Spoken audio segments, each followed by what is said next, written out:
வணக்கம், welcome to the review of Hanuman. நான் இந்த படத்தை பார்க்கறதுக்கு முக்கியமான காரணம், நானும் ஹனுமாரும் பல விஷயங்கள்ல ஒரே மாதிரியான ஆட்கள். ஏன்னா இந்த மாதிரிலாம் போய் சொன்னால் ஒரு சைடாக வாங்கிக்கிற மாதிரி இருக்குவா, அப்படிலாம் போய் சொல்ல மாட்டேன். பட் ஹனுமான்ங்கிற கடவுள் எனக்கு ரொம்ப பிடிக்கும். அண்ட் இது ஒரு சூப்பர் ஹீரோ படம்னு வேறு சொன்னாங்க. ஸோ கண்டிப்பாக பார்த்தே அவனும் போய் பார்த்தேன். ஒண்டர்ஃபுல் படம், உண்மையாக சொல்கிறேன்.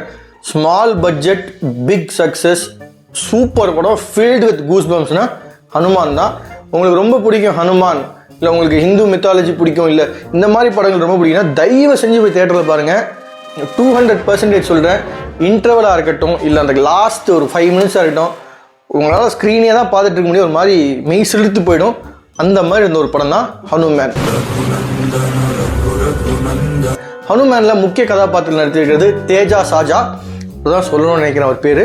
வரலட்சுமி சரத்குமார், பாவம் அவங்க எங்கே போனாலும் அவங்களுக்கு ஆக்ஷன் தான். அமிர்தா ஐயர் கியூட்டாக இருக்காங்க.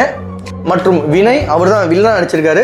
பெரிய வில்லனாக இல்லைனாலும் ஓகே, வில்லனுக்கு ஓகே, ஒன்றும் தப்பு இல்லை. முக்கிய கதாபாத்திரத்தில் நடித்திருக்கிறவர் சமுத்திரக்கனி. எனக்கும் அதே ஃபீல் தான் இருந்துச்சு.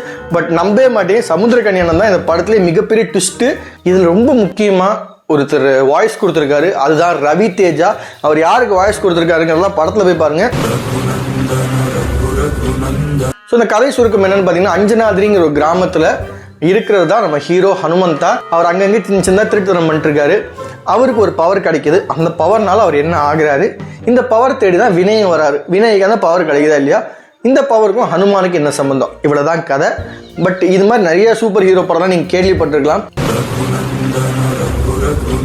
இந்த படத்தோட ப்ளஸ் பாயிண்ட்ஸ்லாம் பார்த்தீங்கன்னா, 1 சிஜி, 2வது இதோட பட்ஜெட். நம்ம எப்போவுமே என்ன நினச்சிட்டு இருப்போம், 1000, 100 கோடி, 500 கோடி, 600 கோடி ரூபா எடுத்தால் தான் சூப்பராக இருக்கும்னு. என்னோட வேண்டுகோள், ஆதிபுருஷ் டைரக்டர் ஓம் ராவுத் போய் பிரசாந்த் வர்மா ஒரு வாட்டி பாட்டுவாங்க. 60 கோடி சார் இந்த படம் சார், 60 கோடி ரூமராக கூட சார், 100 கோடி கூட வைங்க சார், 600 கோடி எங்கே இருக்கு, 100. ஆனால் உண்மையாக சொல்கிறேன், நான்லாம் ஆதிபுருஷ் பார்க்கணுன்னு ஃபஸ்ட் ஷோ டிக்கெட் வாங்கிட்டு போய் பார்த்தேன்யா. உண்மையாக சொல்கிறேன், லாஸ்ட் 5 நிமிஷம் நீங்கள் மொபைல் நோண்ட முடியாது, எதுவுமே பண்ண முடியாது, படத்தையே பார்த்துருப்பீங்க. அந்த அளவுக்கு எடுத்திருக்காங்க. மீண்டும் சொல்கிறேன், ஆதிபுருஷ் டேரக்டருக்கு இவர் இந்த படத்தை ஒரு வாட்டி போய் பாருங்க. ஸோ இந்த படம் எனக்கு ரொம்ப பிடிச்சிருந்துச்சு. நான் இந்த படம் ரொம்ப நாளாக வெயிட் பண்ணிருந்தேன். ஃபஸ்ட் டைம் ட்ரெய்லர் பார்த்ததுலேருந்து இந்த படம் எப்படி இருக்குன்னு.